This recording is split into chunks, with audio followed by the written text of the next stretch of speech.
সারাদিন মহিলাদের ঘর সংসারে চলে নানান রকমের কাজকর্ম। সমস্ত কাজ আমরা একার হাতে গুছিয়ে করতে বেশি পছন্দ করি। গুছিয়ে কাজ করতে গেলে জানতে হবে ছোট ছোট বেশ কিছু টিপস, আর টিপসের মাধ্যমে যদি সংসারের কাজগুলোকে একটু একটু করে করে নেওয়া যায় তাহলে কিন্তু বেশ খানিকটা আমাদের সুবিধাই হবে। কিরকম সুবিধা? মাসিক কিছুটা খরচ আমরা কমাতে পারবো, সময় বাঁচাতে পারবো, পরিশ্রম কম হবে।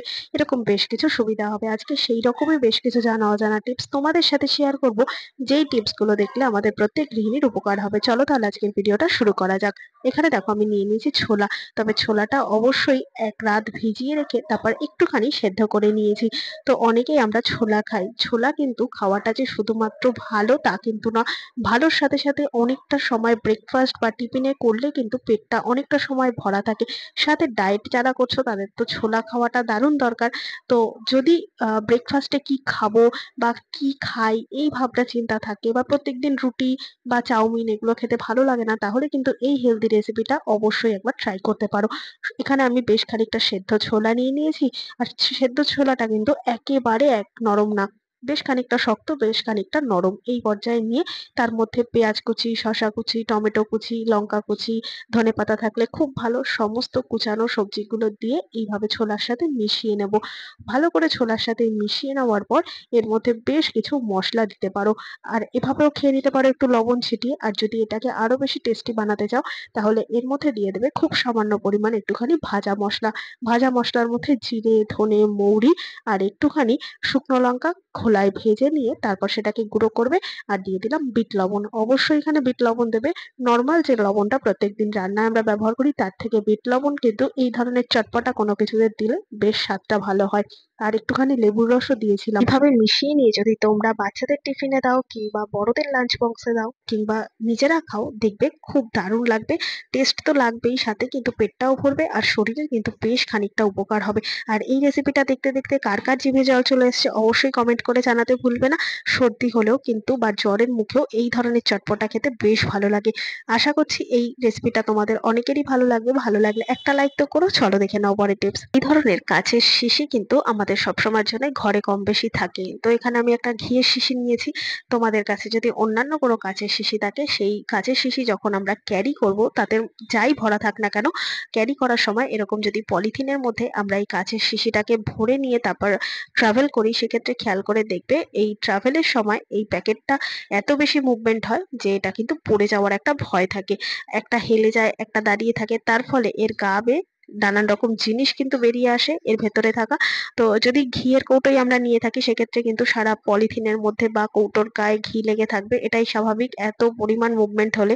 তো এইগুলো তো হবেই। তো কিভাবে আমরা পলিথিনের মধ্যে সমস্ত কাচের বোতল বা এই ধরনের কন্টেনার গুলো ক্যারি করব, এর জন্য পলিথিনটার মধ্যে প্রথমে একদিকে একটা কাচের বোতল ভরে দিলাম।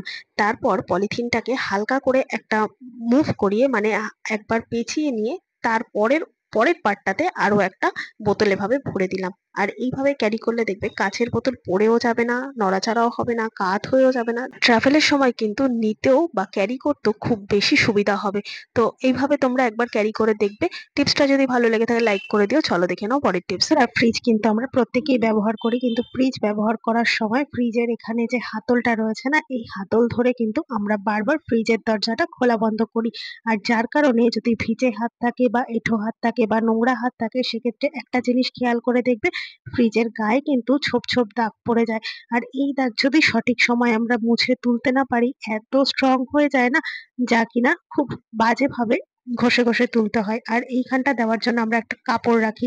কাপড়ে এইভাবে হাতটা দিয়ে যদি আমরা দরজাটা খোলা বন্ধ করি, সেক্ষেত্রে দেখবে বন্ধুরা, কাপড়ের মধ্যে কিন্তু ভিজে ভাবটা থাকে হাতের, তাই আর দরজার মধ্যে আর কোনো রকম দাগ পড়ে না। কিন্তু এখানের জায়গাটা এতটাই ছোট থাকে যে কোনো রকম কাপড় আমরা এখানে রাখতে পারি না। তো কিভাবে আমরা কাপড় রাখবো?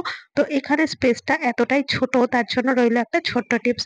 প্রথমে যে কাপড়টা আমরা এখানে রাখবো সেই কাপড়টাকে ছোট করে ভাঁজ করে দেব। আর তার মধ্যে দিয়ে দেবো একটা ক্লিপ।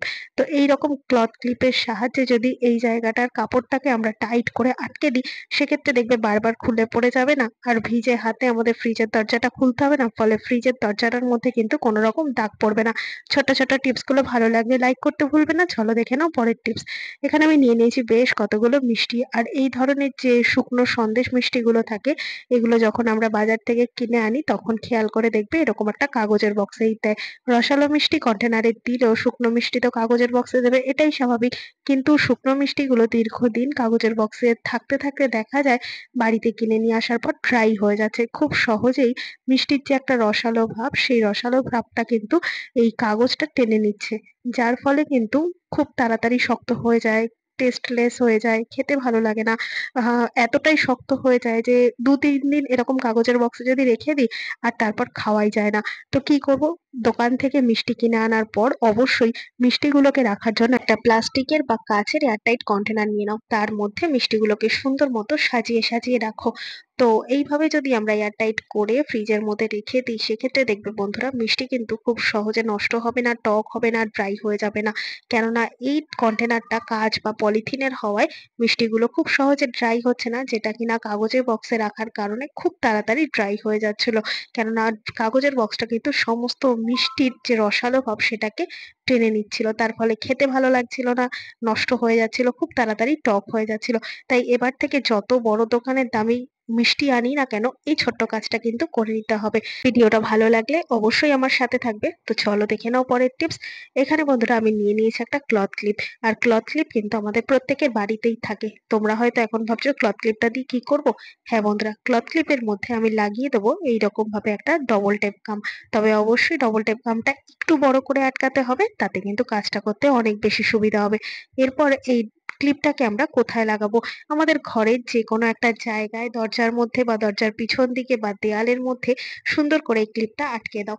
তো এটা কি কাজ করবে চলো দেখে নেওয়া যাক। তো এটা কিন্তু পোর্টেবল হ্যাঙ্গিং অর্গানাইজার আমরা তৈরি করলাম, যা কিনা ফ্রি অফ কস্টে। এর মধ্যে আমরা রুমাল থেকে শুরু করে যে কোনো ধরনের জিনিসপত্র, তারপরে ধরো হেয়ার ব্যান্ড, চুড়ি, তারপর তোমাদের প্রয়োজনীয় যে সমস্ত জিনিস, চাবির রিং, এদিক ওদিক যেগুলো আমরা ছড়িয়ে ছিটিয়ে রাখি হয়তো বা হারিয়ে যায়, তো সেই সমস্ত জিনিসগুলো যদি এইভাবে আমরা একটা হুক মতো করে ফ্রি অফ কস্টে একটা ক্লিপ দিয়ে হুক করে নিয়ে তার মধ্যে রাখতে পারি, সেক্ষেত্রে দেখবে আলাদা করে কোনো রকম হুক লাগানোর দরকার পড়বে না, আমাদের দেয়ালেও ফুটো করতে হবে না, আর দেয়ালটাও ভালো থাকবে। যখন ইচ্ছে হুকটা লাগাও, আবার যখন ইচ্ছে তোমরা খুলে ফেলতে পারো।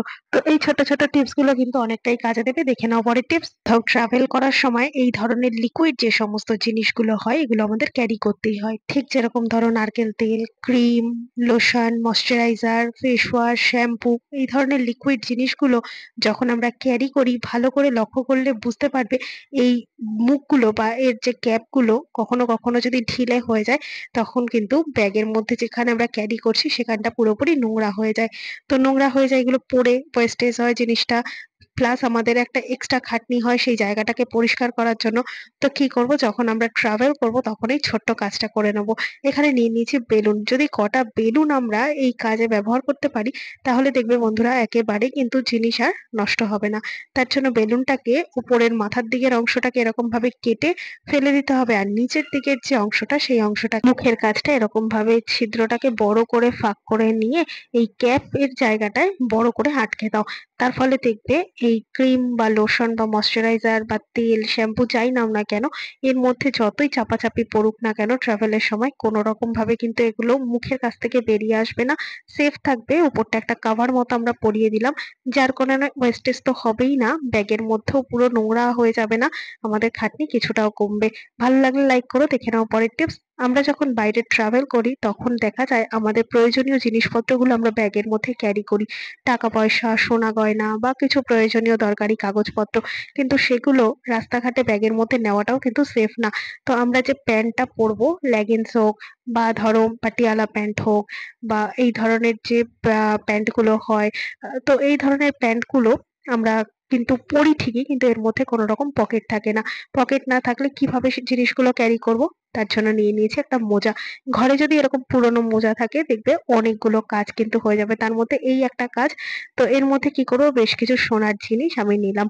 এবার সোনার জিনিস, টাকা পয়সা প্রয়োজনীয় যেগুলো তোমরা ধরো ব্যাগের মধ্যে নিলে মনে করবে যে সেভ হবে না, তো সেই সমস্ত জিনিসগুলো এই মোজার মধ্যে নিয়ে উপর দিক থেকে ২-৩ টে ফোল্ড করে মাথার কাছটাকে পুরো ভিতর দিকে ভাঁজ করে দাও।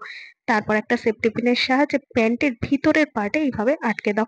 তো দেখবে এইভাবে নিলে আমরা কিন্তু নিশ্চিন্তে ট্রাভেল করতে পারবো। কোনো রকম পিকপকেট হবে না। আর এই সোনা গয়নার জিনিস বা টাকা পয়সা কিন্তু কোনো রকম ভাবে রাস্তাঘাটেও পড়ে যাবে না। আর এই মোজাটাও কিন্তু প্যান্ট থেকে খুলে আসবে না। তো ছোট্ট টিপস, আর বাইরে থেকে দেখলে কিন্তু কোনো রকম ভাবে বোঝাও যাবে না। ভালো লাগলে কিন্তু সবার সাথে শেয়ার করতে ভুলবে না, যাতে প্রত্যেকের এই টিপস গুলো জানলে কোথাও না কোথাও ঠিক উপকারে আসে। তো ভালো লাগলে লাইক করো, দেখে নাও পরের টিপস। তো বন্ধুরা, একটা জিনিস কখনো লক্ষ্য করে দেখেছো, যখন আমরা কড়াইতে রান্না করি কড়াইয়ের সামনের দিকটা একাট্টু পুড়ে গেলেও পিছনের দিকটাও কিন্তু পুড়ে যায়। তো পুড়ে ঠিক যায় না, পেছনের দিকটা হয় গ্যাসের বার্নারের কালি পড়ে। অনেক সময় দেখা যায় গ্যাসটা শেষ হওয়ার পথে, ঠিক সেই মুহূর্তে যদি যেই পাত্রই আমরা বসাই না কেন, গ্যাসের কালিটা কিন্তু এরকম ভাবে পাত্রের নিচের দিকেরটায় পড়ে। আর এই কালি তুলতে গেলে আমাদের অনেকটা পরিশ্রম করতে হয়, হাতের ১২টা বাজে। তো যখনই দেখবো গ্যাস প্রায় শেষের দিকে হয়ে এসেছে, তখনই কি করব, আমরা যে পাত্রটা গ্যাসের ওপর বসাবো সেই পাত্রের পিছন দিকের অংশটায় খুব সামান্য পরিমাণ একটুখানি কলগেট এরকম ভাবে মোটা একটা স্তর দিয়ে দেবো। তবে প্রত্যেকবার পাত্রের গায়ে এরকম ভাবে কলগেট লাগানোর দরকার নেই। একবার যদি করে নাও, এই কড়াইতে কিন্তু তোমরা একদিনের সমস্ত রান্না করে নিতে পারবে, শুধু নিচের দিকটা না ভেজালেই হলো। তো একেবারে কিন্তু পুরো কড়াইয়ের পিছন দিকটা প্রলেপটা দেওয়ার দরকার নেই। ঠিক যেটুকু জায়গা বার্নারের মধ্যে টাচ হয়ে থাকবে, ঠিক সেইটুকু জায়গাতে এরকমভাবে কলগেটের প্রলেপটা দাও। তারপর এই পাত্র যদি গ্যাসে বসিয়ে তোমরা রান্না করো, তাহলে আস্তে, আস্তে দেখবে এর ওপরেই কিন্তু কালিটা পড়বে। আর এই টুথপেস্টের জায়গাটা মেজে পরিষ্কার করলেই কিন্তু সুন্দর মতো কালিটা উঠে যাবে। আমাদের চারিদিক ঘষাঘষি মাজামাজি করে কালো দাগটা তুলতে হবে না। আর আস্তে, আস্তে কিন্তু কলগেটটাও শুকিয়ে শক্ত হয়ে যাবে, যার কারণে পরবর্তী সময় যদি আমরা পাত্রটাকে মেজেও আবার রান্না করতে বসাই, খুব হালকা জল দিয়ে ধুলে কিন্তু এই কলগেটের দাগটা উঠবে না। মোটামুটি একদিনের সমস্ত রান্না কিন্তু একবার টুথপেস্টটা লাগালেই হয়ে যাবে। আর এটা শুধুমাত্র কড়াইতে না, যেকোনো রান্নার আগেই তোমরা যেকোনো পাত্রের মধ্যে দিয়ে নিতে পারো। তো টিপসটা ভালো লাগলে পাশে থাকবে। চলো দেখে নাও পরের টিপস। নতুন কিনে আনা কাপ কি কখনো আমরা ডিপ ফ্রিজের মধ্যে রেখেছি? কেনই বা রাখবো? হ্যাঁ বন্ধুরা, আজকে সম্পূর্ণ ভিডিওটা দেখলে তোমরা বুঝতেই পারবে। সবসময়ের জন্য যে আমরা কোনো দামি নামি ব্র্যান্ডেড কাপ ব্যবহার করব তা কিন্তু নয়। ছোটখাটো দোকান বাজার থেকে বা মেলা থেকেও কিন্তু এই ধরনের যে কাপগুলো হয় ডিজাইনেবল, সেই সমস্ত কাপগুলো কিন্তু কিনে এনে ব্যবহার করি। কিন্তু এই কাপগুলো একটাই ভয় লাগে, যখন তখন কিন্তু চিড় ধরে যায়, ফেটে যায় গরম কোনো জিনিস ঢাললেই। তো কি করব, এবার থেকে যখনই আমরা মেলা থেকে বা লোকাল দোকান থেকে ব্র্যান্ডেড কোনো কাপ ছাড়া কোনো কাপ কিনে আনবো, তখন এরকম ভাবে ডিপ ফ্রিজের জন্য বেশ কয়েক মিনিটের জন্য কাপটাকে রেখে দাও নতুন কিনে আনার পর। তো এইভাবে রাখলে কি হবে, ফ্রিজের যে একটা কুলিং সিস্টেম আছে সেই সিস্টেমের কারণে যদি এর মধ্যে কোনো রকম ফাটা চেরা এরকম ব্যাপার থাকে, তাহলে কিন্তু এই ডিপ ফ্রিজে রাখার কারণে খুব সহজেই সেই চিরটা স্পষ্টভাবে বোঝা যাবে। বেশি না, ১০ থেকে ১৫ মিনিট এভাবে রেখে দিলেই যদি চির ভেতরে থেকেও থাকে সেটা স্পষ্টভাবে বোঝা যাবে। তো এই কাপটাকে বেশ খানিকটা সময় রাখার পরে দেখতে পাচ্ছ কোনো রকম কিন্তু ফাটা বা ফাটল বা চিড় খাওয়া ভেতরে কোনো কিছুই নেই। তো এইভাবেই কিন্তু বুঝে নিতে হবে যে কাপটা ভালো আছে। আর যখন আমরা ফ্রিজ ব্যবহার করব, ফ্রিজ কিন্তু কখনোই দেয়ালের সাথে লাগিয়ে ব্যবহার করব না। দেয়াল বা পর্দা বা কোনো কিছুর সাথে এইভাবে যদি লাগিয়ে রাখি, তাহলে ফ্রিজের গাটা বাইরের দিকে টেম্পারেচারটা কিন্তু খুব বেশি পরিমাণে গরম হয়ে যাবে। তার ফলে কম্প্রেসার ঠান্ডা হতে অনেক বেশি সময় নেবে। আর তার ফলে কিন্তু ইলেকট্রিসিটির ওপর চাপ বাড়বে। তাই এবার থেকে যখনই আমরা ফ্রিজ যে দেয়ালে রাখবো, সেই দেয়াল থেকে ৩ দিক বা ৪ দিক যদি দেয়ালে টাচ লেগে থাকে, সেই ৩ দিক বা ২ দিক টাচটা যেন একটু গ্যাপ থাকে। তো এই জিনিসটা কিন্তু লক্ষ্য রাখতেই হবে। আশা করছি আজকের সমস্ত টিপস তোমাদের কাজে দেবে। ভালো লেগে থাকলে লাইক, কমেন্ট, শেয়ার করে পাশে থাকবে। আমার এই ভিডিওটা কে কোথা থেকে দেখছো কমেন্ট করে জানাতে ভুলবে না। দেখা হবে আবার অন্য কোনো ভিডিওর সঙ্গে। ধন্যবাদ।